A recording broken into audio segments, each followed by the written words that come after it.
أعوذ بالله السميع العليم من الشيطان الرجيم بسم الله الرحمن الرحيم والصلاة والسلام على أشرف المرسلين سيدنا محمد وعلى آله وصحبه أجمعين ونعوذ بالله من شرور أنفسنا ومن سيئات أعمالنا من يهد الله فهو المهتد ومن يضلل فلن تجد له وليا مرشدا ونشهد أن لا إله إلا الله وحده لا شريك له ونشهد أن محمدا عبده ورسوله أيها الإخوة أيها الأخوات أحييكم بتحية الإسلام تحية من عند الله مباركة طيبة السلام عليكم ورحمة الله وبركاته. Le sujet qui va nous intéresser là maintenant est un sujet, vous allez vous en rendre compte, dont on a peu l'occasion de parler. On parle souvent de la situation de la femme, je l'ai dit. On met souvent en évidence le fait qu'il y a des problèmes, et loin de moi l'idée de laisser entendre que ces problèmes n'existent pas entre ce que nous enseigne le Coran et la tradition du prophète ﷺ et ce que nous faisons concrètement sur le terrain, dans nos vies quotidiennes, dans la réalité de notre compréhension de l'islam. Il y a de vraies attitudes qui sont déficientes, de vraies discriminations. Il faut de ce point de vue-là, effectivement, faire la part des choses. Et lors d'un précédent séminaire, j'avais mis en évidence la réalité de ce problème à l'intérieur de nos communautés, et beaucoup de réactions avaient été suscitées qui mettaient en évidence le trouble que ce discours peut encore aujourd'hui provoquer à l'intérieur de nos communautés. De notre communauté. Aujourd'hui, après avoir fait une première partie sur la femme en islam, on va parler de l'homme en islam, et on va en parler parce que autant il est vrai que sur la question de la représentation que les femmes ont d'elles-mêmes, sur le discours musulman islamique lui-même, sur les droits et les responsabilités qu'il y a aussi dans cette perspective en islam, et sur le rôle des femmes. Autant dans chacun de ces domaines il y a effectivement des réflexions que nous devons mener, autant il est de toute urgence nécessaire que nous développions une vraie réflexion sur l'homme à l'intérieur de la communauté, mais l'homme au sens masculin du terme, par rapport aux défis de notre société. Et là, ça va nous amener à regarder la réalité en face. Et encore une fois, nous ne devons pas, quand nous traitons la question de la femme ou la question de l'homme, supposer que quand on parle des femmes, il faut être entre femmes, et quand on parle des hommes, il faut être entre hommes. Et la question des femmes et la question des hommes concerne toute une communauté qui doit relever le défi d'un certain nombre de déficiences, d'un certain nombre de manquements, d'un certain nombre de problèmes de première importance. Et si nous observons la question aujourd'hui des hommes dans notre communauté ou dans notre société, on va s'apercevoir qu'il est un certain nombre de problèmes tout à fait particuliers que nous devons observer en face, les uns et les autres, parce que de cela va naître une responsabilité commune à l'intérieur de notre communauté, à l'intérieur de notre collectivité, de notre communauté de foi essentielle. Alors, quelle est la nature, ou quels sont les problèmes, et de quelle nature sont les problèmes que nous voyons aujourd'hui ou que nous pouvons déceler pour l'homme dans la société qui est la nôtre, et en même temps dans les communautés ou dans la communauté musulmane en tant que telle. Alors évidemment, en l'espace du temps d'un cours, on ne peut pas être exhaustif, on ne peut pas tout dire, on ne peut pas couvrir l'ensemble du problème, mais il y a quand même un certain nombre de choses que l'on peut mettre en évidence, mettre en exergue. 4 domaines essentiels sur lesquels il y a vraiment problème. Le premier problème que l'on a, c'est celui de l'être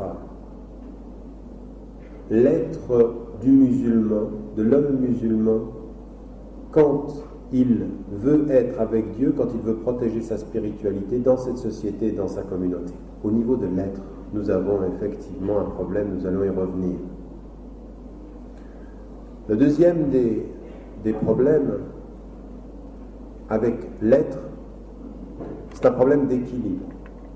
D'équilibre à l'intérieur de soi, où il faut quand même que nous admettions une chose, énormément d'hommes dans la communauté musulmane ou à la périphérie de cette communauté au sens restrictif comme au sens large.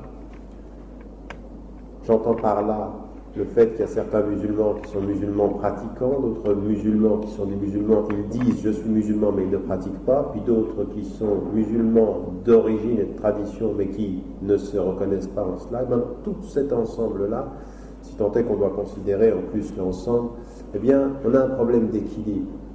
Il y a aujourd'hui vraiment, dans notre communauté, pour les hommes, un problème d'équilibre intérieur.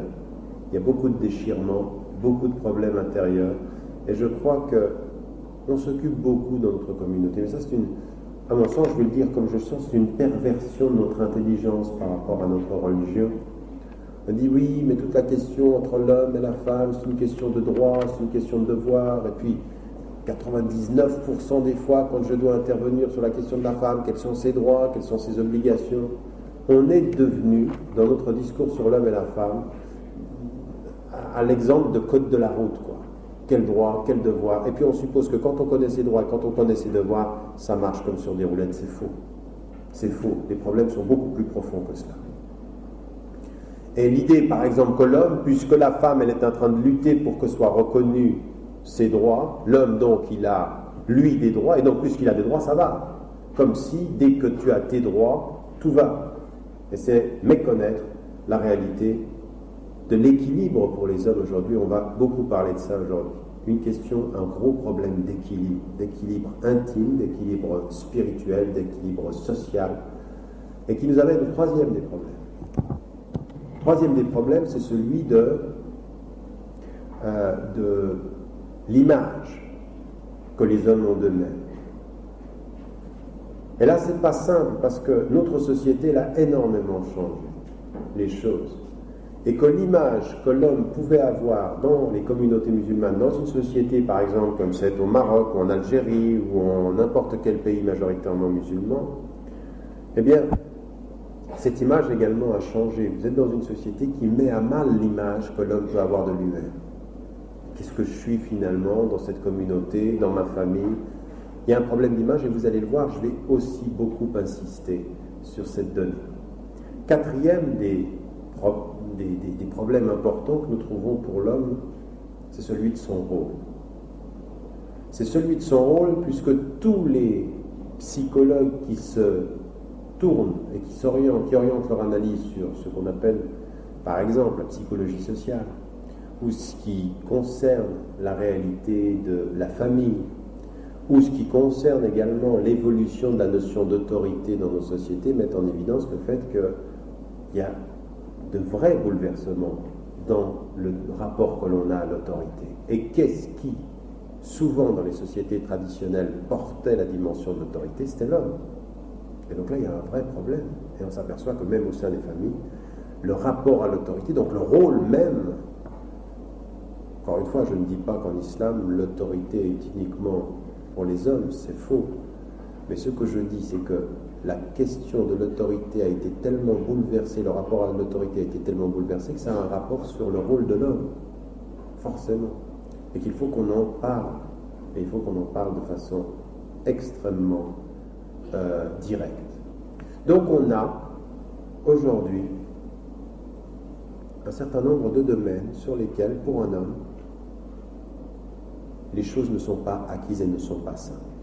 Et je vais le dire comme nous le vivons, je vais le dire comme certains d'entre vous le vivent avec énormément de douleur dans cette salle, comme aussi à l'extérieur. Être un homme musulman, fidèle à ses principes musulmans, mais vivant dans une société en Occident, c'est extrêmement difficile au vu de ces quatre domaines. La dimension de l'être, la dimension de la représentation que l'on a de soi, de l'équilibre intime et en même temps du rôle. C'est difficile. Et là, on peut après, quels sont les droits de la femme, quels sont ses devoirs, quels sont les droits de l'homme, quels sont ses devoirs. Et puis, sur le couple, on a l'impression que dès que tu as le code de la route, tu sauras conduire le couple. Et ça, c'est pas cette réalité-là.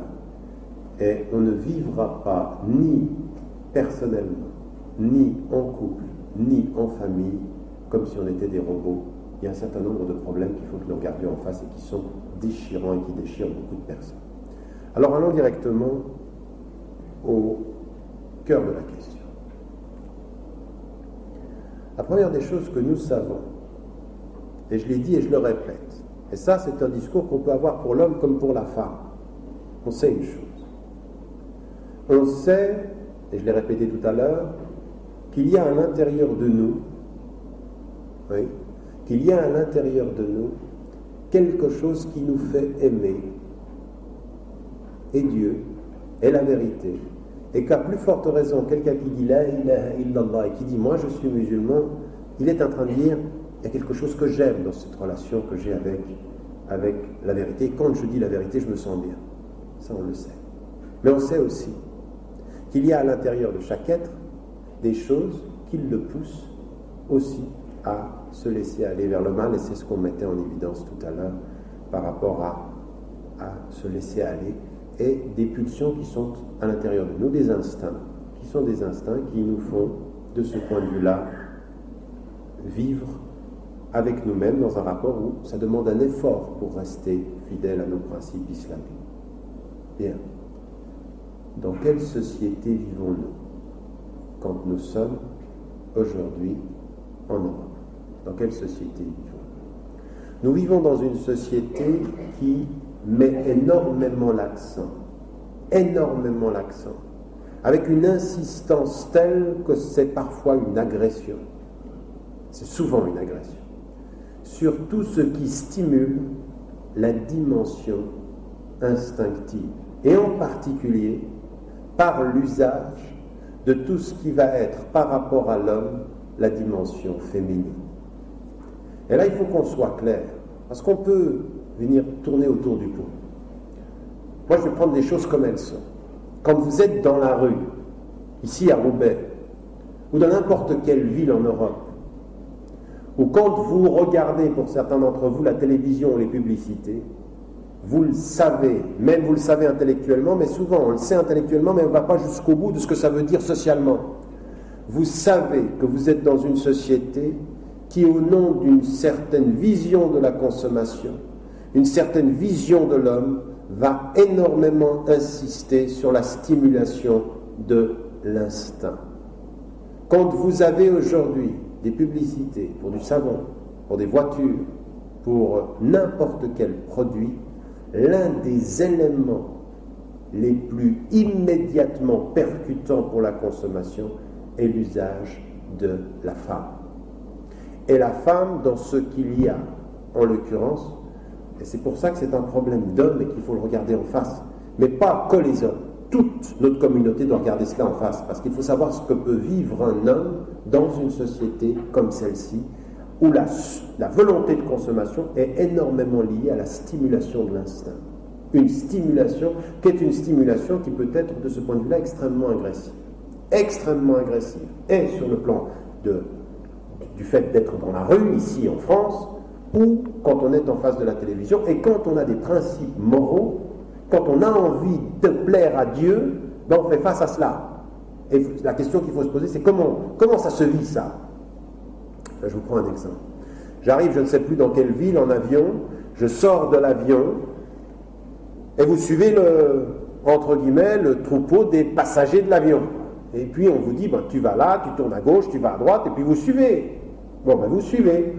Et il se trouve que là, il y avait un couloir, il n'y avait pas 36 000 possibilités, vous ne pouviez pas marcher à reculons, il fallait marcher en regardant droit devant vous. Et on arrive, et c'était comme ça. Voilà ce qui m'arrive, et je vous dis, bon, vous allez voir que beaucoup vont reconnaître des situations qui arrivent à tout. On prend le couloir, à tout ceci, et à un moment donné, on arrive devant un couloir, vous savez, un escalier roulant. J'arrive, je suis le truc. Et au moment où vous arrivez en face sur l'escalier roulant et que vous descendez l'escalier roulant, qu'est-ce qu'il y a en face de vous? Une énorme affiche. 5 mètres sur 8, un énorme affiche en face. Vous ne pouvez pas regarder ailleurs, elle est en face de vous. Sur quoi? Sur un bikini. Vous voyez l'image? Bon, vous êtes comme ça. Qu'est-ce que vous faites? Vous tournez la tête. Vous baissez les yeux, vous vous souvenez de ce que le prophète a dit à Ali. Le premier regard, il est normal, c'est le deuxième qui compte. Alors hop, vous baissez les yeux. Puis après, vous réfléchissez, vous dites, si dans la rue, qu'est-ce que ça veut dire? Ça veut dire que tout le temps, on doit avoir les yeux collés au béton. Et la marque distinctive des musulmans en plein milieu de Roubaix, c'est quoi? Ils regardent par terre. C'est ça. Ça voudrait dire si effectivement on savait et on pouvait se protéger de la réalité de l'agression par l'image et de la stimulation des instincts. Mais ça veut dire quoi ça? Ça veut dire qu'effectivement aujourd'hui dans une société comme la nôtre, ce qui est un des éléments les plus difficiles pour l'équilibre et qui doit être compris par tout le monde et vu comme ça l'est et pas faire semblant. Parce qu'il y en a certains d'entre vous, quand ils leur parlent de ceci, ils disent « A'ouz billah, quoi tu parles? Il y a pas, moi, je ne suis pas atteint par ça. » Oui, tu n'es pas atteint par ça. À d'autres, la réalité, c'est qu'on est atteint par ça et que ceci est une agression dans cette société-là pour qui a envie de vivre avec un minimum d'éléments moraux, c'est-à-dire de protéger son regard. Alors si le prophète dit à Ali, karramallahu wajha, il lui dit baisse ton deuxième regard, il est en train de lui dire il faut que tu te protèges. Et ça c'était dans une société où on était loin de ce qu'on est en train de vivre là. Donc dans une société où déjà il y a une protection morale, il lui dit attention. Eh bien nous aujourd'hui la protection de ces repères elle n'existe pas. Ça veut dire que pour quelqu'un, un homme qui doit se protéger dans cette société-là, il doit y avoir un renforcement de son rapport à sa spiritualité, mais surtout un renforcement des protections. À mesure que les repères d'une collectivité, les repères moraux d'une collectivité s'estompent, à mesure la protection intérieure doit être forte, mais de toute une communauté, non pas simplement des hommes. Parce que, effectivement, une femme pourrait, quand elle voit son mari regarder à la télévision des choses pas nettes, elle dit « mais qu'est-ce que tu regardes là ?» et le prendre en faute d'un regard mal placé. Toute la question, elle n'est pas là. Est-ce qu'on est ensemble pour être de meilleurs musulmans ou est-ce qu'on est le juge de la faute des autres? Même quand on est la femme de son mari, même quand on est la fille de son père, même quand on est le frère de son frère. À partir d'un certain moment, si c'est cette réalité que nous sommes en train de vivre, et c'est cette réalité que nous sommes en train de vivre, regardons la réalité en face, une espèce d'agression par rapport à l'être masculin dans cette société-là, par le... Alors maintenant, il y a de plus en plus, effectivement, et j'en avais déjà parlé quand nous parlions des femmes, de cette espèce de mise en scène publicitaire du corps de l'homme. Et qui provoque, on le sait aussi, tout ce que ça peut provoquer chez un certain nombre de femmes et de stimulations qui sont de même type. Donc on est dans la même situation, à part que tout ce qui est la réalité de ce stimuli par la femme est beaucoup plus important dans nos sociétés qu'il ne l'est par l'homme. Alors comment on fait? On va chercher nos fautes? On va se dire que de toute façon, alors, quand on est là le samedi soir, tu parles. Alors là, les frères, c'est le top. Ils savent regarder, ils savent... Encore que. Il y en a vraiment de ce point de vue-là, ils n'ont pas le minimum de décence, même quand ils sont dans une communauté, et parmi des frères et des sœurs, il y en a qui ne sont pas suffisamment dignes dans la façon dont ils portent leur regard. Mais on peut se dire qu'on est fort le samedi soir. Ce qui est très très important, c'est que notre vie, elle ne se fait pas ce samedi soir, elle se fait toute la semaine. Alors comment on fait dans cette communauté pour essayer de trouver de la force? Et qu'est-ce que ça veut dire concrètement de trouver cet équilibre? Parce que qu'est-ce que ça donne ceci? Ça donne que quand tu as envie d'être avec Allah dans cette société-là, forcément tu vis un déséquilibre. Un déséquilibre parce qu'on essaie de stimuler ton corps, on essaie de stimuler tes instincts, et toi tu as envie de faire vivre ton cœur. Et tu as envie de te protéger. Alors ça veut dire quoi? Ça veut dire qu'il faut revenir à une responsabilité collective. Et là, je m'adresse aux frères qui effectivement doivent faire ce travail, parce que sans effort personnel, tu tombes. Sans effort personnel, tu tombes. Si effectivement tu ne fais pas attention à ton regard, tu ne fais pas attention à ton attitude, tu ne fais pas attention, la première responsabilité, elle est de l'homme. Et ça demande un véritable travail de spiritualité personnelle, un véritable effort. Plus tu t'approches de Dieu, comme on l'a vu, plus tu es attaché aux éléments de la foi, plus tu seras protégé de ces éléments, de cette tentation-là. Mais ça ne suffit pas. Ça suffit pas.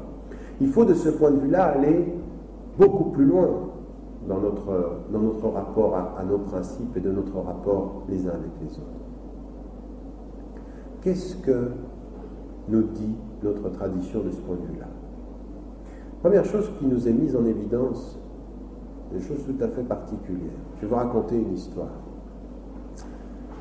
Et on la connaît, cette histoire, et regardez, parce que nous, on n'en parle pas. Alors ça, c'est un sujet tabou. Il ne faut surtout pas donner l'impression que tu es tenté par ce qu'on te montre. Je veux dire, les hommes de toute la planète le sont, mais les musulmans sont protégés. Ce qui est faux. Ce qui est faux, et on vit d'énormes malaises. Moi, je reçois et des lettres et des témoignages qui mettent en évidence de la part de femmes qui voient dans leur mari ces situations-là, parce que les hommes en parlent peu, c'est un sujet un tout petit peu tabou, qui voient des situations de ce point de vue-là d'énormes déséquilibres. Donc à un moment donné, il faut regarder la réalité en face. Comment on fait pour se protéger de ça? Eh bien, le prophète, c'est d'ailleurs un hadith authentique qui a été utilisé par un certain nombre de savants pour mettre en évidence que le niqab, c'est-à-dire le fait de ne voir que les yeux d'une femme, n'était pas la réalité à l'époque du prophète, n'était pas l'unique façon, et donc qui ont mis en évidence le fait que le hijab mettait en évidence le fait qu'on voit le visage. Et puis bon, vous connaissez les autres hadiths de ce point de vue-là, mais un de ces hadiths-là a été utilisé parce que c'est un hadith sahih. Le prophète, à un moment donné, c'est un être humain, et nous savons qu'il a cette qualité d'être humain, et il est modèle pour nous parce qu'il est humain, n'est-ce pas? Il est modèle pour nous parce qu'il est humain. Eh bien, comment il est, le prophète? Un jour, il voit une femme. Et cette femme, dans sa tenue et dans son être physique, a éveillé quelque chose en lui. Et le prophète, qu'est-ce qu'il a fait au moment où il a eu cette attirance-là? Il s'en est retourné vers son épouse, Zainab. Zainab. Il est retourné. Donc, il a été attiré par l'illicite, éveillé par l'illicite, et il s'est protégé par le licite. En d'autres termes, qu'est-ce que ça veut dire? Ça veut dire que la tentation à l'extérieur, elle existe. Et faire comme si on n'était jamais tenté, c'est totalement faux et c'est un mensonge. Toute la question, elle est, comment on fait pour se protéger? Alors, la première des choses que nous enseigne ce hadith, ces deux choses, elles sont fondamentales. La première des choses, c'est comment savons-nous que le prophète, a eu cet éveil-là? Comment a-t-on pu le savoir? On l'a su parce qu'il en a parlé, n'est-ce pas? Il a dû le dire à un compagnon qui nous l'a rapporté dans un hadith authentique, n'est-ce pas? Ce qui a été dans son cœur, il en a parlé. Parce que le prophète, et c'est un grand enseignement du hadith, parce qu'il y en a certains, ils gardent la superficialité du hadith, et puis ils disent, voilà ce qu'il est arrivé, il est allé chercher dans le licite, contre l'illicite, il est allé se protéger dans l'illicite. Mais il y a quelque chose de plus important que cela, c'est qu'il en a parlé. C'est-à-dire que le prophète a dit de son intériorité des choses qu'il y a des hommes ici qui jamais ils ne parleront à personne parce qu'ils ne trouveront jamais une oreille qui les écoute. Ils vivent des choses, il faut que je sois fort. Il est complètement dévasté à l'intérieur, mais quand tu le vois, tu as l'impression qu'il n'a jamais regardé une femme, ni de devant, ni de travers. Il est véritablement musulman pour l'ensemble de sa vie. C'est pas vrai. Et il y en a parmi nous qui vivent de ce point de vue-là des réalités. Et le prophète, il en parle à des compagnons. Il en parle, premier enseignement. Et la deuxième des choses, c'est effectivement ce qui est dit, le contenu du hadith. Et le contenu du hadith, quel est-il? Il est le licite te protège de l'illicite. Alors la première des choses, c'est ça qu'il faut se dire. C'est que dans cette communauté-là, et très tôt, et là je ne parle pas simplement des gens qui sont mariés, je parle de ces jeunes, qui sont des jeunes adolescents. Alors c'est vrai que pour les femmes, les jeunes filles, c'est la même chose, on en a déjà parlé. Aujourd'hui, on va se concentrer sur les hommes, j'aimerais que vous regardiez la réalité en face. Il faut arrêter dans cette communauté de systématiquement parler mes droits, mes devoirs. Il faut regarder la réalité affective, émotionnelle, psychologique, humaine, finalement, de cette réalité-là. Parce qu'il n'y a pas de loi sans hommes. Et à force de parler que de loi, on a l'impression qu'on a des hommes, c'est des vrais robots. Oui, ça va, les lois, quand elles sont pour des robots. Mais s'il n'y a pas le discours sur le cœur, les lois, ça ne sert à rien. Parler du cœur pour comprendre la loi. Eh bien, qu'est-ce que vivent effectivement, de ce point de vue-là, les jeunes? Quand tu as 15 ans, non, aujourd'hui, quand tu as 13 ans, 14 ans, 15 ans, 16 ans, 17 ans, 18 ans dans cette communauté, tu es un jeune homme, la vie de ton corps et les stimulations qui te sont données, surtout quand vous le savez, certains d'entre vous ont vu ce que c'était que les lycées, quand vous êtes professeur, quand vous voyez ce qui peut se passer sur les campus, je veux dire, un jeune homme qui n'a pas de stimulation instinctive, que ce soit au lycée ou à l'université, il n'est pas normal. Il n'est pas normal. Dans le type de comportement, le type de façon qu'on a de se comporter les uns avec les autres, c'est normal qu'il y a ceci. Alors de quoi doit-on se souvenir quand on voit ce que le prophète sallam a dit? C'est que l'une des façons aussi de te protéger d'une fragilité, c'est d'en parler. D'en parler. Et qu'il faut que dans notre formation islamique, ceux qui s'occupent de ces jeunes, ils cessent de leur mentir en feu. Vous savez, il y a plusieurs mensonges. Et il y a des mensonges qu'on appelle des mensonges par omission. Voilà, tu devrais être un musulman parfait, mais tout ce que tu vis dans ton cœur, on n'en parle pas. C'est pas vrai. Ça veut dire qu'à partir d'un certain moment, il faut accompagner ces jeunes depuis leur jeune âge, par les questions qu'ils posent.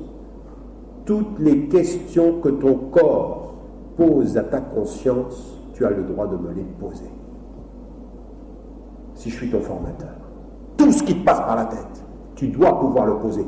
Et je ne vois pas pourquoi Aïcha radiallahu anha dit des femmes d'Ansar, bénis les femmes d'Ansar, que la pudeur n'empêche pas de poser des questions, pour que 15 siècles plus tard, toi tu m'empêches de poser des questions, sous prétexte de fausse pudeur. On est en plein dans le marasme, où tout nous appelle nos instincts, et je dois me taire. Je sens rien, je vois rien. Je suis un bon musulman papa, je suis un bon musulman maman, je suis un bon musulman yachir.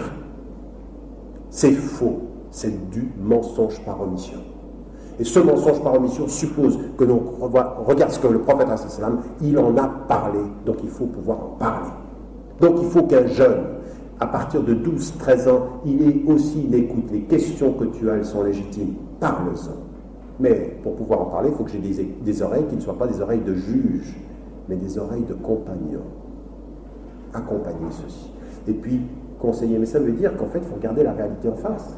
Il faut que quand tu es un papa, tu vois que ton fils, et puis c'est la même chose pour la fille, quand il a dans cette société 13 ans, 12 ans même, je veux dire, une de nos sœurs qui est remplaçante dans une institution arrive à l'école primaire, 12 ans.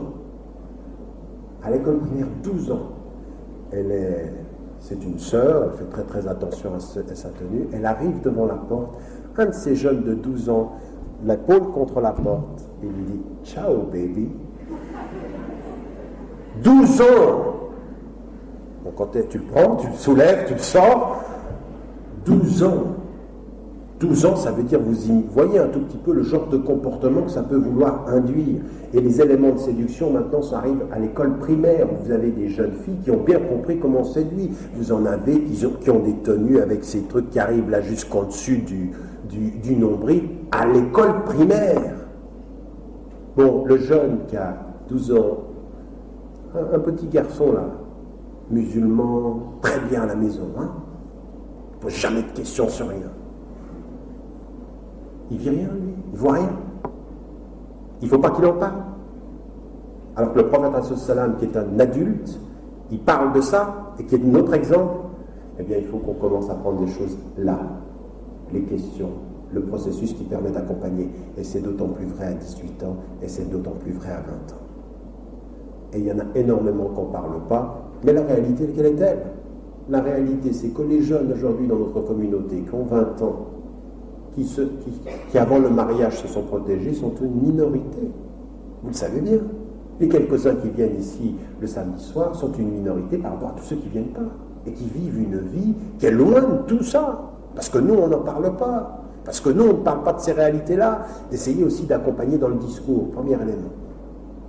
Et là aussi, ça va être, de ce point de vue-là, de reconnaître que nous avons à dialoguer sur ces questions-là et à protéger les adolescents dans un dialogue.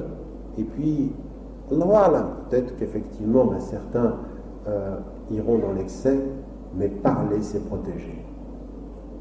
Parler, c'est commencer à protéger.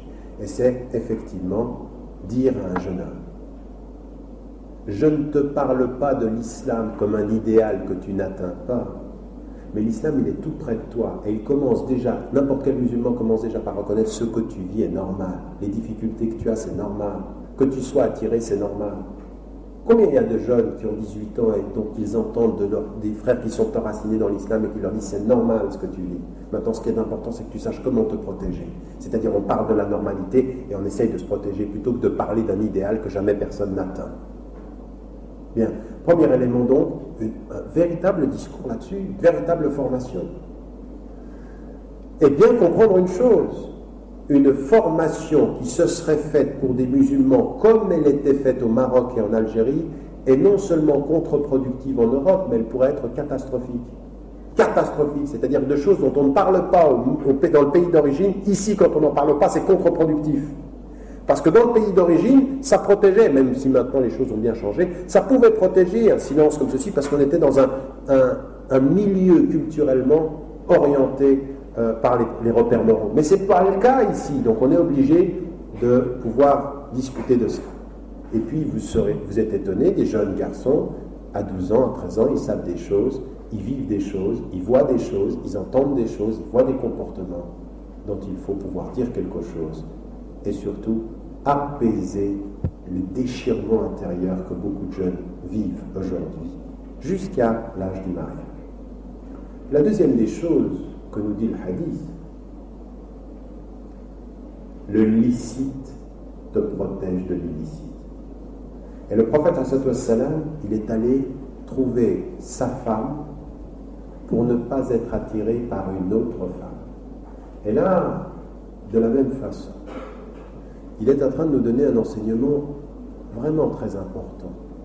Qu'est-ce qui est stimulé dans cette société-là? Qu'est-ce qui est stimulé?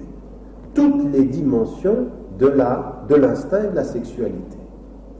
Et que si le prophète il retourne voir sa femme, c'est que ce qu'elle lui donne le protège de quelque chose qui pourrait lui manquer et qui l'attirerait à l'extérieur, n'est-ce pas? Et là, qu'est-ce que ça nous dit? Ça nous rappelle le verset du Coran. Elles sont un vêtement pour vous et vous êtes un vêtement pour elles. Et à plusieurs niveaux, nous avons une dimension de protection. Au niveau de l'adolescence. Au niveau de l'adolescence. Par quoi nous sommes attirés? Nous sommes attirés aussi par des proximités physiques. Et là, ce qui est totalement délirant dans notre communauté, c'est que nous faisons comme si ça n'existait pas. Et qu'il y a à l'intérieur, par rapport à nos propres enfants, il y a des choses dont on a besoin, effectivement, de tendresse. La tendresse par rapport à une jeune femme adolescente à l'intérieur de sa famille, mais un jeune homme à l'intérieur de sa famille, cette proximité de tendresse et cette proximité physique, on en a besoin. Et le problème, c'est qu'on fait comme sinon, il ne faut pas parler de ça. Et le prophète, on sait quel type de manifestation de tendresse il avait avec ses épouses, et nous, on n'en parle pas. Donc la première des choses, c'est non seulement aussi de parler, mais les manifestations de tendresse sont capitales à l'intérieur des familles. Même par rapport à nos enfants, à nos jeunes enfants, à nos adolescents, qu'il y ait quelque chose qui soit de la protection physique, et on a besoin. Aujourd'hui, sentir de la chaleur humaine, sentir une caresse, sentir une présence, quand c'est dans le licite, dans l'espace de la famille, des parents par rapport à leurs enfants, où on en est? Pourquoi ça ne se présente pas comme ça? Pourquoi est-ce qu'on a cette espèce de crainte par rapport à la tendresse? Alors ça, c'est déjà avant le mariage. Mais dans le mariage ensuite, c'est une chose qui est déterminante. On sort et on voit toutes ces images. On sort et on voit toutes ces espèces de stimuli instinctifs. Et on rentre dans la maison, et là, on suppose qu'il devrait ne rien y avoir. Alors que qu'est-ce qui doit être caractéristique? Et là, moi je me retourne vers les frères en disant encore une fois, vous devez faire un effort, mais vers les femmes, vers les épouses, entre celles qui effectivement vont se préparer à se marier, celles qui sont mariées, celles qui déjà le sont et qui voient ce que peut être cette société, qu'on réalise ce que ça veut dire protégé par sa présence de tendresse, d'affection et de don de soi, un homme dans cette société-là. Pour être protégé à l'extérieur, il faut recevoir à l'intérieur. Et pour une femme dans une société occidentale, c'est une multiplication d'affection et de dons. Arrêtons de penser, t'es musulman, je suis musulmane, on va vivre une vie dans la paix. C'est pas vrai. T'es musulman et quand tu sors, t'es agressé dans ton corps. Et ce qui est demandé à une musulmane par rapport à son époux, c'est d'être le manteau qui le protégera de l'illicite. Exactement comme Zainab l'a fait pour le prophète. Ça veut dire quoi? Ça veut dire énormément de présence affective et de présence de tendresse. Alors bien entendu, comprenez-moi bien, c'est pas que dans un sens. Bien entendu, c'est dans les deux sens. Mais protéger son mari par la tendresse qu'on lui donne, c'est lui faire prendre sur lui une protection par rapport à la tendresse ou à la sexualité à laquelle on l'appelle. Et c'est vrai au niveau de la tendresse. Regardez le prophète Hassan. Là aussi, c'est des choses incroyables. On est coincé, frileux et menteur. On est devenu un peu puritain, comme ça on n'ose pas parler de certaines choses. Regardez les hadiths du prophète Hassan.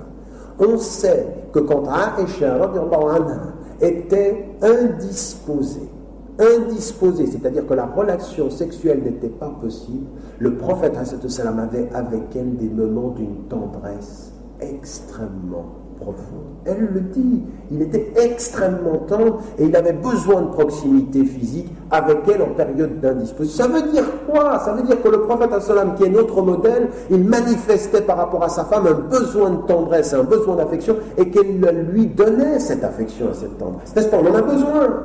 Et surtout quand tu es dans une société, à plus forte raison quand tu es dans une société où tout tourne autour du corps et de l'instinct, forcément tu as besoin d'une protection. C'est ça, être le manteau de ton mari, être le manteau de l'homme. Et même par rapport à même parfois, des jeunes filles ne peuvent pas se rendre compte, des filles par rapport à leur père.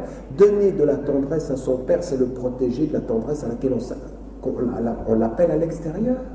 Être tendre avec son père, être tendre dans ses gestes et pouvoir être présente physiquement dans quelque chose qui est noble dans notre religion, un rapport de fille à père qui soit noble et non pas, bien entendu, dans la perversion que cela peut avoir dans certaines situations où ça dérape. Non, on parle de proximité, de tendresse, de proximité, du lien simplement qu'on donne à la présence de son père, la présence de son mari. Eh bien, cette tendresse-là, c'est une protection.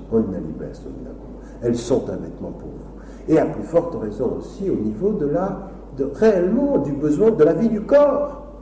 De la vie du corps.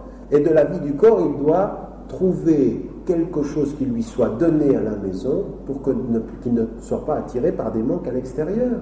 Quand tu es protégé, quand tu reçois à l'intérieur, tu es protégé par rapport aux attirances extérieures. Mais vous voyez ce que je suis en train de vous dire? Je suis en train de vous dire que pour le rôle d'une femme musulmane, comme épouse, comme enfant, mais comme épouse, là on parle plutôt de ceci, l'importance qu'il y a de savoir donner de la tendresse et offrir aussi au niveau de la sexualité ce qui fait qu'un homme n'est pas allé chercher à l'extérieur, parce qu'il sera attiré par ce qui lui manque.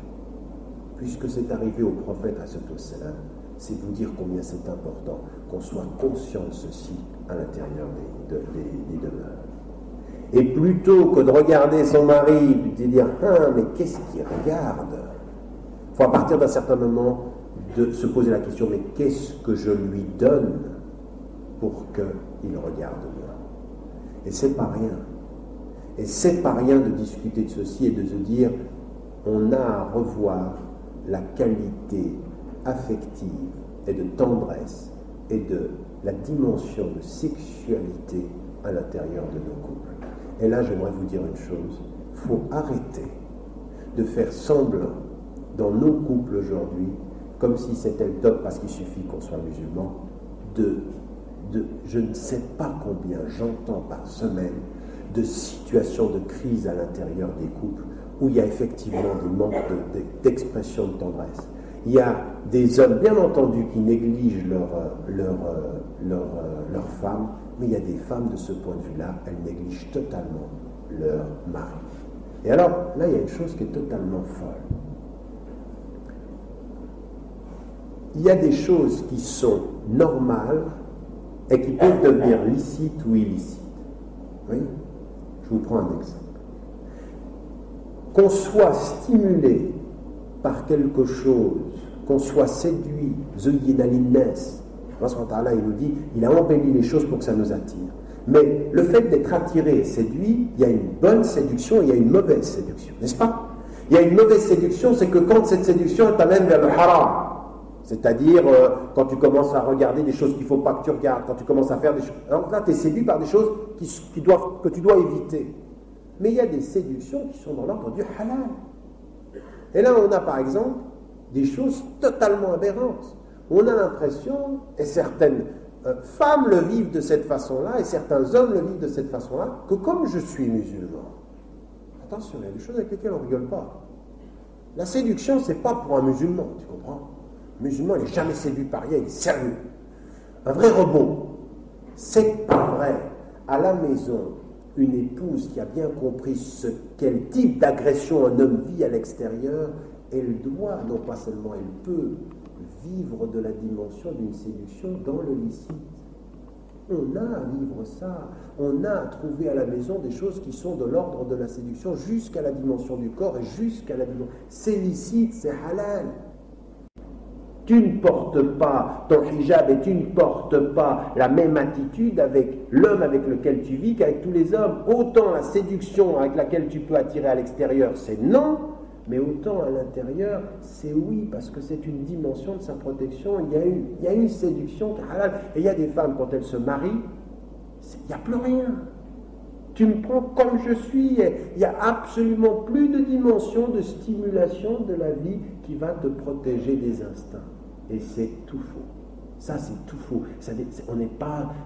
On vit dans une société où on a besoin de se protéger. Toutes ces dimensions-là, c'est pour ça qu'en parlant de l'homme, il faut que les femmes soient là, et en parlant des femmes, les hommes doivent être là. Parce que c'est des responsabilités communes. On va se protéger à deux.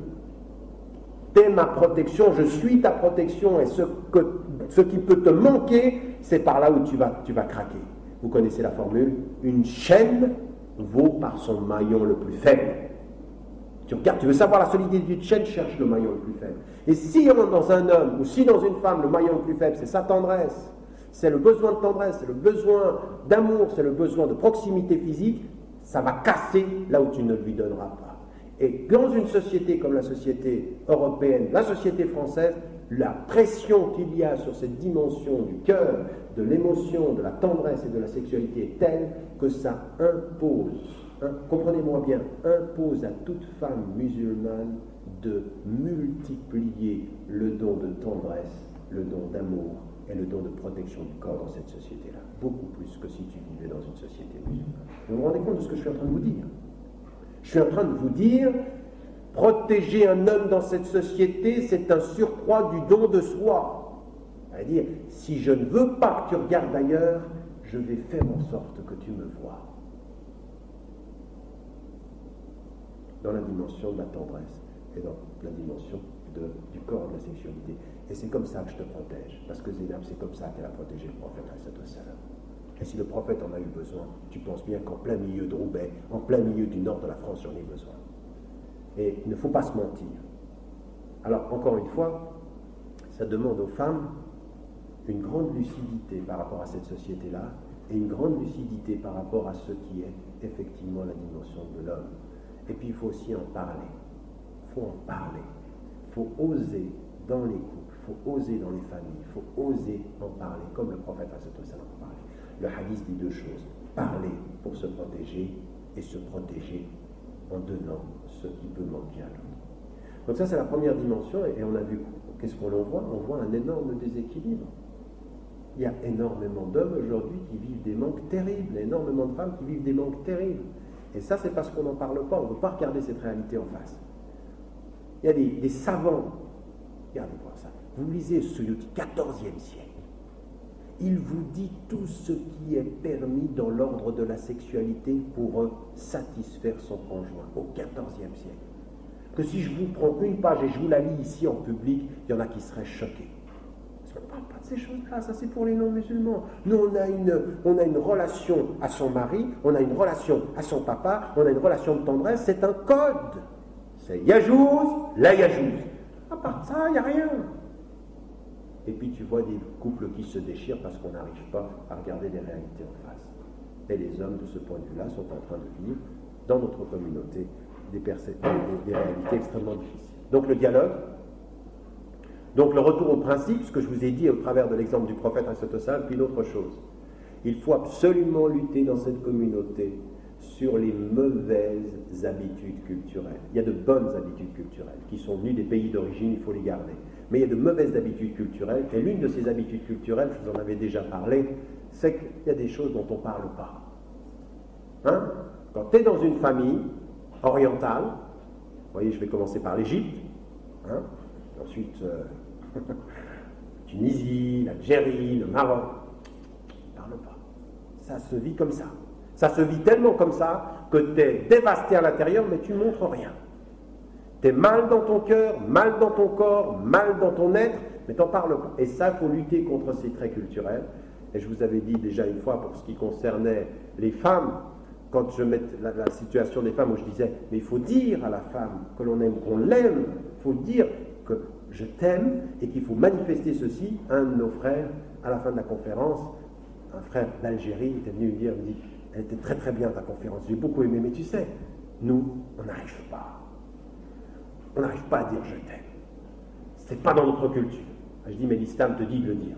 Donc tu vas faire passer l'islam au-delà de ta culture. Et quand on est en plein milieu de la France, les principes islamiques doivent venir au-delà de tous nos traits culturels, qui sont des traits culturels qui peuvent jouer là-bas, mais qui ne fonctionnent pas ici.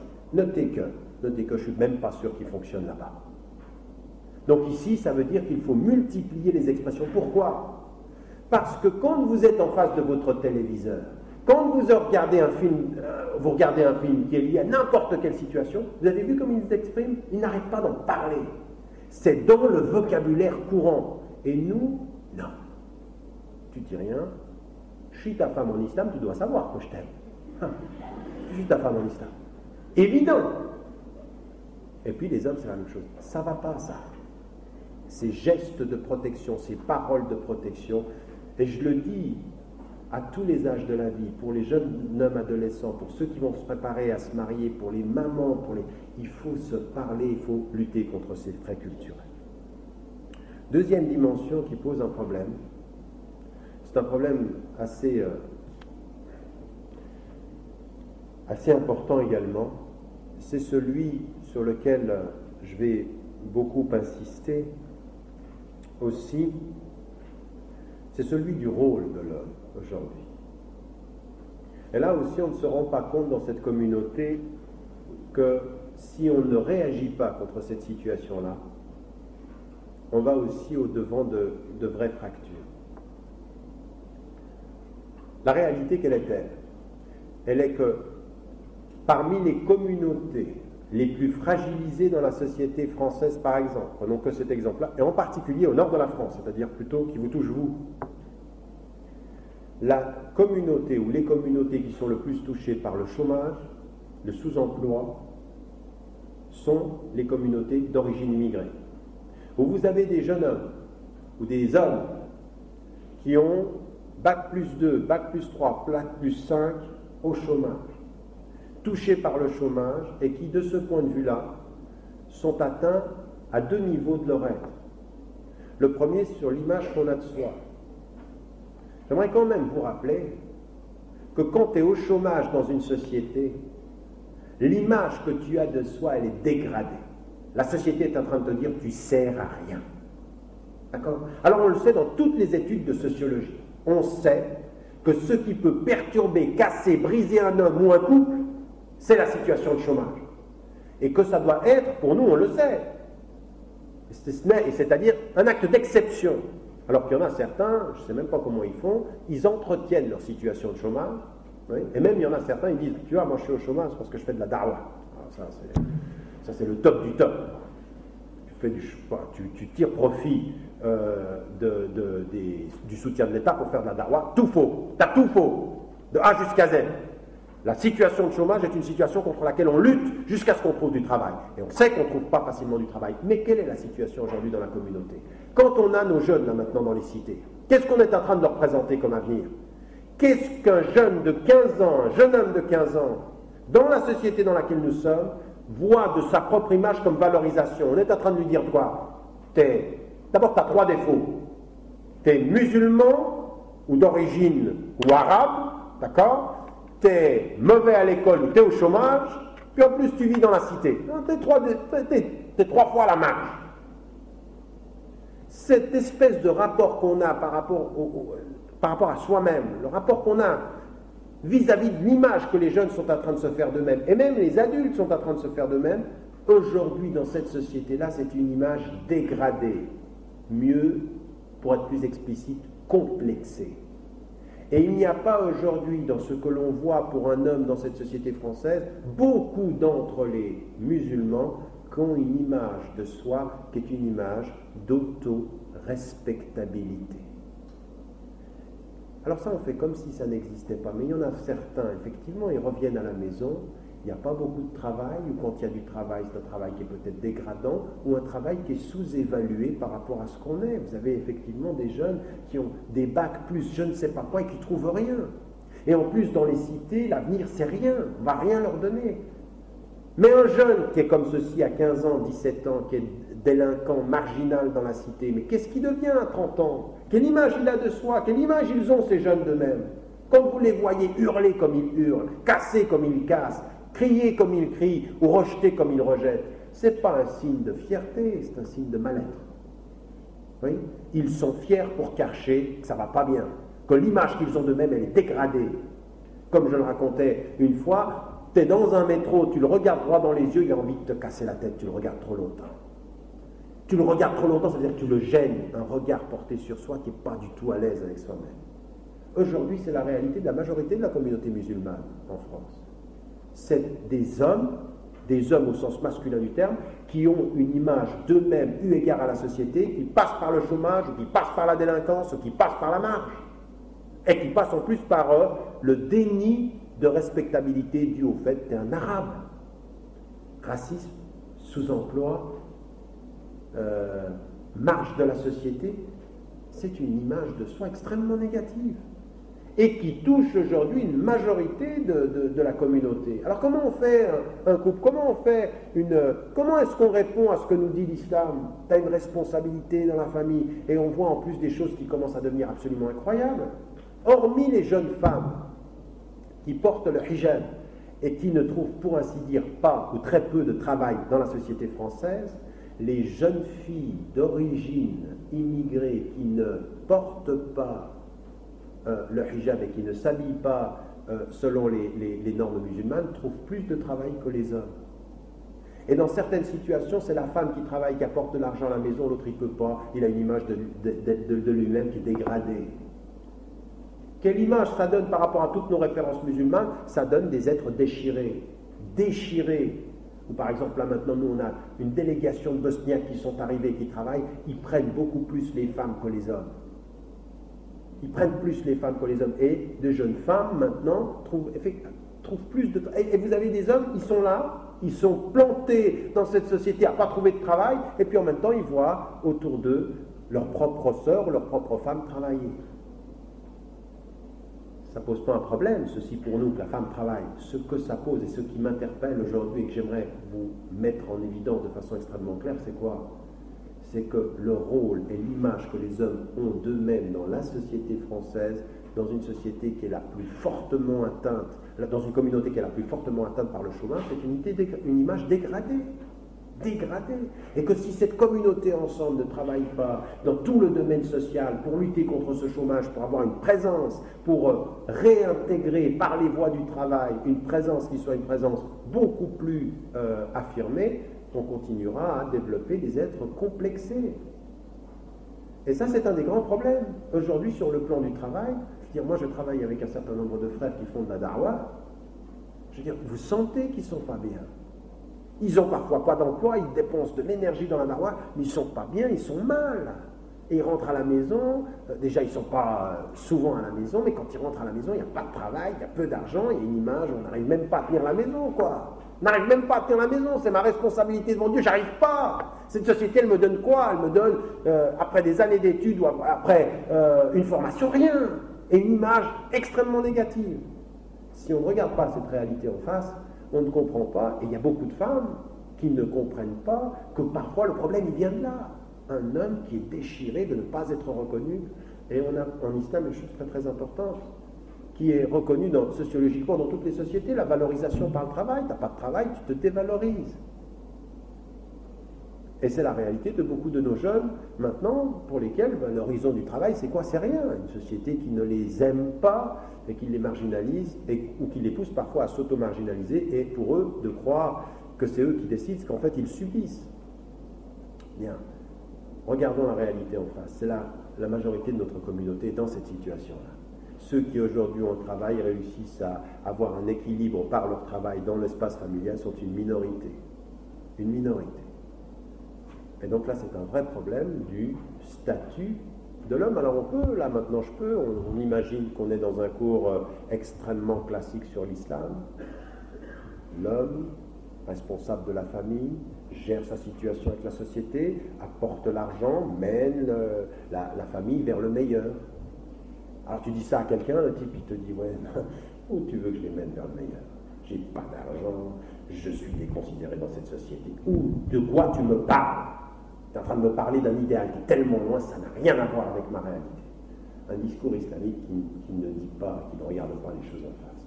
Et quant à des êtres humains, des hommes, en l'occurrence ici, puisque c'est notre sujet, qui vivent autant de désordre par rapport à leur engagement social, il faut reprendre le discours à partir de ces réalités-là, reconstruire. Il faut revoir l'ensemble de notre discours par rapport à ça. Et il faut que les femmes aussi se rendent compte que là, elles doivent être d'autant plus compréhensives et d'autant plus présentes pour la construction que les hommes ont d'eux-mêmes, de l'image que les hommes ont d'eux-mêmes. Troisième plan, et c'est l'avant-dernier avant la conclusion, c'est celui de la famille. Alors, vous avez remarqué personnellement des déséquilibres et des déchirements, sur le plan émotif, sur le plan affectif. Là aussi, ce qu'on a dit tout à l'heure, on n'en parle pas, on fait l'effort, en fait on est particulièrement faible, et cette espèce de mise en scène qu'il y a dans la communauté, les hommes ne parlent pas de ça. Bon, alors déjà personnellement, c'est pas fameux, parce qu'on n'en parle pas, parce qu'on fait comme si. Et le pire pour quelqu'un qui est avec Dieu, le pire pour quelqu'un qui a envie d'être sincère, c'est cette formule comme si, faire comme si, cette espèce de mise en scène. Donc on l'a vu personnellement. Maintenant on le voit sur le domaine du travail, ce dont on vient de parler, c'est une image de soi extrêmement négative, avec une société qui vous rejette, avec un chômage qui vous atteint, et puis en plus une marginalité qui vous atteint extrêmement fort, extrêmement fort. Je vous avais déjà rappelé qu'en ne représentant pas 10% de la population française aujourd'hui, les populations d'origine maghrébine, donc majoritairement musulmanes, représentent 25% de la population carcérale sur le territoire. Donc ça veut dire que c'est dramatique. La réalité, c'est que c'est dramatique. Il n'y a pas de valorisation. Puis vient maintenant la situation dans les familles. Alors qu'est-ce qu'on dit dans les familles en Occident? Et là aussi, permettez-moi de vous dire, ça suffit, le discours qui nous freine, nous spécifiques, nous les musulmans. Moi, ça me fait rire maintenant. Il y en a qui arrivent là comme ça et qui disent « Nous les musulmans, la famille c'est ça ». Alors il vous faut un super discours théorique sur la famille musulmane, là encore à des milliers, des années-lumière de la réalité, et puis ils parlent d'un idéal. Attendez, ça suffit maintenant. On veut une vraie famille musulmane, mais on ne la veut pas penser dans l'idéal, on veut qu'elle parte de nos réalités. Et nos réalités, qu'est-ce que c'est? C'est que nous vivons exactement comme les autres familles en Europe aujourd'hui. Il y a les mêmes crises et les mêmes problèmes. Les divorces sont en train de se multiplier, les types de comportements sont en train de se confirmer, il y a dans les familles musulmanes de l'inceste, il y a dans les familles musulmanes des abus, il y a dans les familles musulmanes la même façon de la violence par rapport aux enfants, de la violence par rapport aux femmes. Il y a dans les familles musulmanes effectivement le même type de dysfonctionnement avec la place du père et la place du père dans la relation de famille qui est exactement du même type. Nous, on a des principes et on se dit, attention, il faut qu'on se protège. Alors c'est bien, il faut qu'on parle de ces principes, mais il faut regarder la réalité. Comment je vais faire entre les principes que j'ai, la réalité que la communauté vit, pour lier les deux? Comment est-ce qu'on fait? Quel est le type d'enseignement que je dois transmettre à ma communauté pour qu'on comprenne les principes, mais qu'on parte de la réalité? Pas qu'on dise les principes c'est là, puis que les gens se disent c'est tellement loin que j'y arriverai jamais. Aujourd'hui, moi, ce que je reçois, c'est du courrier où il y a de l'inceste, c'est de la violence. Il y a des situations où le frère, il est en train de parler à la République entière dans sa localité ou même dans son quartier ou même au niveau du pays, de la da'wa. Tu regardes ses enfants, mais tu as peur. Tu as peur, pourquoi? Parce que sa femme ou ceux qui t'entourent, ils disent attends, il est absent, il ne sait pas éduquer ses enfants, il va éduquer la planète. Bien, ça veut dire quoi ça? Ça veut dire qu'à partir d'un certain moment, il faut aussi, au niveau de la famille, faire le lien. Qu'est-ce que nous disent les études aujourd'hui qui sont sur le plan de l'espace familial relevantes ou qui nous disent des choses qui pourraient nous intéresser? 2 ou 3 choses qu'on peut garder et on verra qu'on est exactement les mêmes que les autres. La première des choses par rapport à l'homme, on est en train de vivre une époque où ce qui est manifeste, c'est quoi? C'est le syndrome du père absent. Le syndrome du père absent, on en a déjà parlé, qu'est-ce que c'est? Il est là, ça ne veut pas dire que c'est une famille monoparentale, il est là, mais en matière de gestion des affaires de la famille, il est carrément absent, même dans la relation avec ses enfants. Il n'est que l'autorité qui interdit, jamais l'autorité qui construit. Donc, il y a déjà une remise en cause du phénomène de l'autorité, parce que dans nos familles, traditionnellement, quand tu étais en Égypte, quand il y avait le papa, il y a des choses, attention, c'est comme ça, il l'a dit, c'est comme ça, il te dit là, c'est là. Non, c'est pas... D'accord? Et il avait une autorité, il avait une présence, c'était le symbole de l'autorité. Ça, c'est en train de s'effriter. Pourquoi? Parce que nous sommes dans une société du dialogue et de la compréhension. Je n'obéis à un ordre que quand je l'ai compris, non pas parce que t'es mon père et que je t'écoute, mais ici, il faut que je comprenne pour que je fasse. Et nous, avec notre rapport à la tradition, l'autorité, je dis, oh, pour qui il se prend là? Il va me dire, c'est comme ça. Non, je vais commencer à discuter. Et moi, personnellement, je vois des choses... c'est-à-dire à un moment donné vous dites oh là là, mais où je suis là? Même par rapport à mes propres enfants, il y a des choses que moi je ne pouvais pas imaginer que j'allais questionner ou interpeller mon père là-dessus, avec quelqu'un qui était extrêmement ouvert, qui provoquait lui la discussion. J'avais un père rahimahullah, et une maman, ils provoquent la discussion, ils aimaient ça dans la famille. Mais même comme ça, tu te dis attends, c'est pas vrai, tu ne vas pas lui demander n'importe quoi, tu vas pas. Et là tu as des enfants. À un moment donné, il te pose des questions, toi tu ne pouvais pas imaginer poser la 100e. Mais pour lui, c'est pas qu'il est en train de faire quelque chose de mal, il est habitué à ça. Je vais vers le professeur, je vais vers l'institutrice, je vais vers l'instituteur, je pose des questions. Voilà, j'ai ma question, puis tu me réponds. Alors, lui, dans son esprit, à ton fils ou à ta fille, dans son esprit, c'est que c'est un acte de respect qu'il vienne te la poser à toi. Et toi, avec tes anciennes... il dit, mais qu'est-ce qu'il pose comme question, lui? Toi, le fait qu'il te pose une question pourrait être compris avec l'ancienne tradition qu'il n'a pas à te poser ces questions. Mais lui, en plus, il te pose la question, il te la pose à toi. En fait, c'est la preuve qu'il attend de toi quelque chose, et toi, tu pourrais être considéré que c'est une question de trop, mais c'est une question tellement nécessaire. Et il vient te la poser à toi. Le fait qu'il te la pose à toi, c'est un acte de confiance. Je la pose à mon papa, je la pose à ma maman. Alors qu'il aurait pu la taire. Donc le fait qu'il la pose, c'est un acte de confiance. Toi, tu pourrais avoir l'impression que c'est un acte d'agression, que c'est plus tellement ton fils, c'est plus tellement ta fille. Mais il est dans une société où l'autorité se discute. L'autorité se discute. Je ne fais pas quelque chose quand je la ne comprends pas. Et les enfants, de ce point de vue-là, ont besoin de ceci. Alors pour les papas, énormément de choses sont bouleversées. D'une part, dans l'espace familial, ils sont présents sans être présents, et on s'aperçoit de quoi? Qu'il y a de plus en plus de femmes qui peuvent travailler, gérer la situation de la famille, et puis des hommes qui sont présents, mais qui ne sont présents que quand il s'agit d'interdire. Et puis des femmes, elles jouent des fois ce rôle-là. Quand il s'agit d'interdire au fils, va demander à ton père. Et le papa, là. Aïoua. Hein? Oui ou non? Moi, je suis l'ordre moral, je suis totalement absent, mais je vais te dire oui ou non. Quant à la construction de l'identité dans la famille et du pôle que le père doit jouer en matière de présence, en matière aussi d'une autorité qui accompagne, non pas d'une autorité simplement qui interdit, eh bien, on vit exactement la même chose.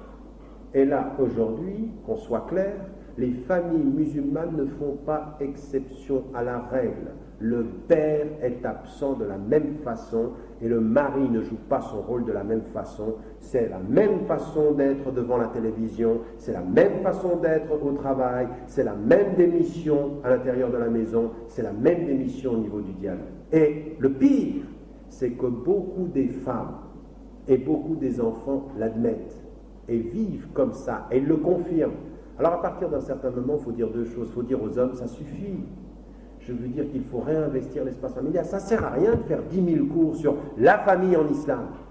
Commence à en avoir marre de cette façon d'aborder les choses, toujours théoriquement. La famille en islam, pour nous, c'est très important. On parle de l'idéal de la famille en islam et puis on ne regarde pas nos réalités. Mais c'est quoi la famille musulmane en plein milieu de Roubaix en l'an 2001 ?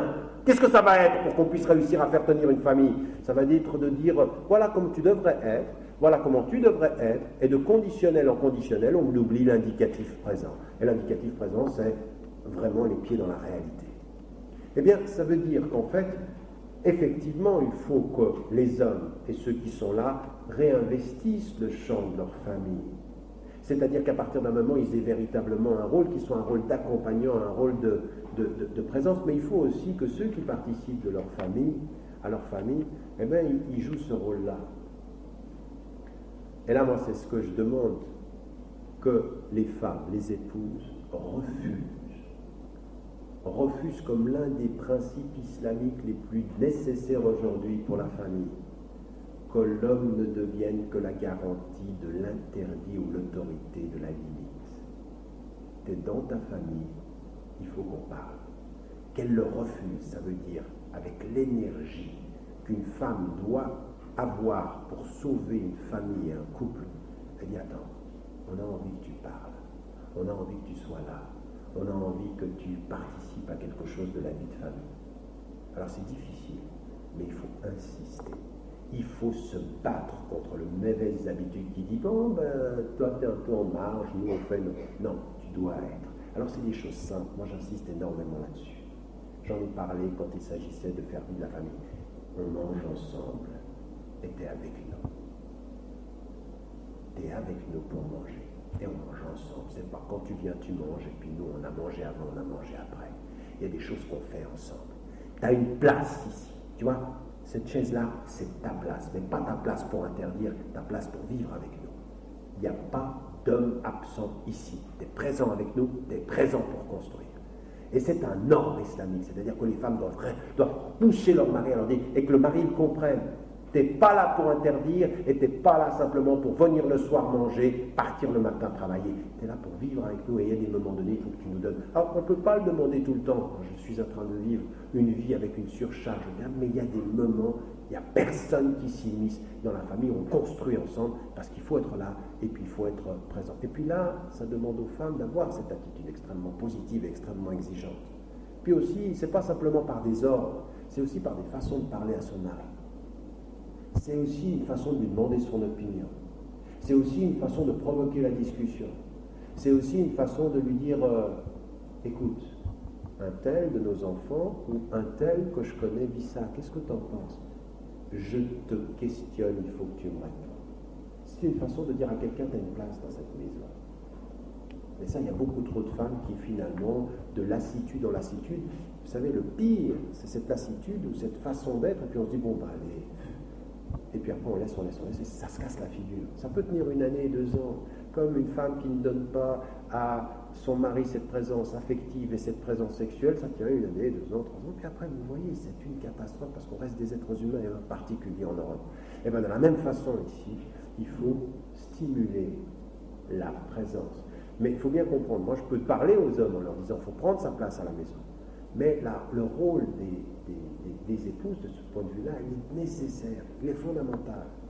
Tu prends ta place. Vous savez, on prend la place dans un lieu par la façon dont on nous la donne. La façon dont on nous la donne. Et les épouses, une femme ici, elle doit donner sa place à un homme, par les questions qu'elle lui pose, pas simplement par les ordres. Mais il y a une autre chose aussi. Et là, je me tourne vers les enfants. Là aussi, c'est très important. Combien d'entre vous sont allés dans une famille où vous êtes là maintenant? On parle du syndrome du père absent. Ils sont allés vers leur père et dire, mais qu'est-ce que tu vis, papa? Est-ce que tu peux me raconter ce que tu vis? Tu peux me raconter ce que tu as vécu aujourd'hui? Tu peux me raconter ton enfance? Tu peux me dire comment tu t'es construit, comment tu t'es... Combien il y a d'enfants, garçons ou filles, qui vont vers leur père et qui lui posent la question, qui lui dit « Mais t'as ta place, tu m'intéresses, papa. » Certains, ils ont juste peur qu'ils rentrent pour qu'ils disent « Non, je ne peux pas sortir. Non, je ne peux pas faire ci. » Mais combien il y en a qui ont bien compris ici « J'ai envie que papa soit avec nous à la maison, j'ai des questions à lui poser. Papa, tu m'intéresses. Je t'aime, tu m'intéresses. Qu'est-ce que tu fais? Comment tu vis? Quel est ton travail? Qu'est-ce qui te touche ?» Demander à son père poser à son père une question pour qu'il ait sa place à l'intérieur de la maison. Ça, c'est capital. C'est capital. Et ça demande effectivement de vraiment poser la question pour lutter contre ce syndrome du père absent, nécessairement absent. Combien il y en a de ce point de vue-là qui posent ces questions? Donc ça veut dire, dans la famille, qu'il faut qu'on trouve cette place. Alors on le sait aussi, la notion de responsable du foyer qu'il y a en islam, elle est mise à mal par rapport à la situation dont j'ai parlé tout à l'heure. Et là je crois effectivement que par rapport à cela, il y a un vrai engagement que nous avons à comprendre dans ces déstructurations qu'il y a dans les familles, par rapport à l'engagement social pour pouvoir trouver du travail, mais aussi par rapport à l'engagement des épouses dans ce cadre-là. Mais vous avez bien compris. Là, je ne suis pas en train de parler simplement des hommes et de leurs épouses, je suis en train de parler aussi des enfants. Je veux dire, faites une place à votre père dans l'espace familial, même si lui ne la prend pas, mais une question au bon moment, une préoccupation. Quand est son fils, quand est sa fille, tu m'intéresses. Et ça, c'est aussi une façon de reconstruire l'espace familial. Pour terminer, la conclusion, elle est celle-ci. On a mis en évidence la dimension affective, la dimension du déséquilibre intérieur, on a mis aussi en évidence la dimension du rapport à la société avec une image de soi extrêmement négative. Les hommes vivent ça extrêmement difficilement. Le fait qu'il faut qu'on parle aussi de tout ça. Le fait qu'il faut qu'on parle de tout ça, comme le prophète Salam en parlait, et puis qu'on fasse un espace qui est l'espace de la famille, où on aille dans le dialogue, il faut parler. On aille dans la place, puis on aille aussi dans les exigences. Aujourd'hui, faire une famille, protéger un homme, comprenez bien ce que je suis en train de dire, c'est un djihad, c'est un effort de toute une communauté, mais aussi des femmes de ce point de vue-là. Et moi, je suis désolé de voir des femmes qui entrent dans leur pratique musulmane et qui en oublient qu'avant d'être simplement des croyantes, elles sont des femmes. Il faut que tu sois une femme qui porte la foi. Il ne faut pas que tu sois un être qui porte la foi et que tu oublies que tu es une femme. Et qu'une femme, en islam, on ne nous a jamais demandé de refuser le naturel. On nous a demandé de le maîtriser.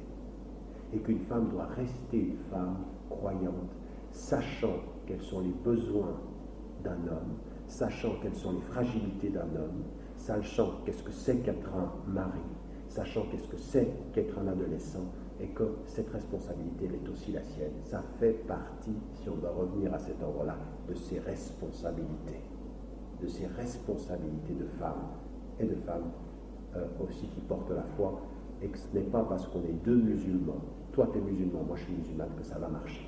Autant il faut vous souvenir de tout ce que j'ai dit sur la question de la femme, autant il faut vous souvenir de tout ce que j'ai dit sur la question de l'homme, et puis de travailler là-dessus, l'image que les hommes ont d'eux-mêmes, il y a un travail à faire, l'équilibre intérieur par la discussion, le travail social par le fait qu'il faut effectivement donner des espaces du travail, et puis un dernier élément, lutter contre tout trait culturel, algérien, marocain, tunisien, turc, égyptien, quel qu'il soit, qui nous ferait oublier des principes islamiques et qui serait contre-productif dans la société française. Si dans nos sociétés ou nos cultures d'origine on ne parlait pas, en plein milieu de l'Europe, il faut parler. Si dans nos sociétés d'origine, l'autorité venait sans discussion au cœur de l'Europe, ça se discute et on parle. Et on discute avec ses enfants. Si, en plein milieu de nos cultures d'origine, le rapport entre un homme et une femme passe par le silence de la présence de l'autre, en plein cœur de l'Europe, il faut parler. Parce qu'il faut qu'on se dise ces choses-là. Et il se pourrait que des traits culturels qui fonctionnent ici soient contre-productifs, qui fonctionnaient là-bas soient contre-productifs ici. Je pense qu'il faut que nous regardions la réalité en face. Je sais qu'il y en a certains d'entre vous qui n'aiment pas qu'on parle comme ceci. Mais moi, je ne suis pas au service de la mise en scène. Je ne suis pas au service de principes moraux comme ceci qui nous feraient planer. J'essaie de regarder les réalités en face. Et je vous promets que quand vous recevez le courrier que je reçois, quand vous discutez avec les frères de la façon dont parfois il m'arrive d'entendre des choses, vous avez envie de dire à cette communauté de deux choses l'une. Soit on se réveille en regardant la réalité en face, on sache qu'il y a de gros déchirements, qu'il y a de gros déséquilibres, soit on fait comme si, et puis on sera un petit cercle de convaincus, et puis tous les autres, ils seront loin de nous, puis ils diront, écoutez, l'islam dont vous nous parlez, il n'a rien à voir avec la vie. Nous, on a envie de vivre comme des musulmans, on n'a pas envie de faire comme si on était des musulmans, et puis d'aller à côté de la vie, parce que c'est pas ce que Allah nous a demandé. Voilà un tout petit peu les dimensions sur lesquelles je pense qu'il faut que nous réfléchissions. Wallahu a'lam wa a'lam wa ahkam.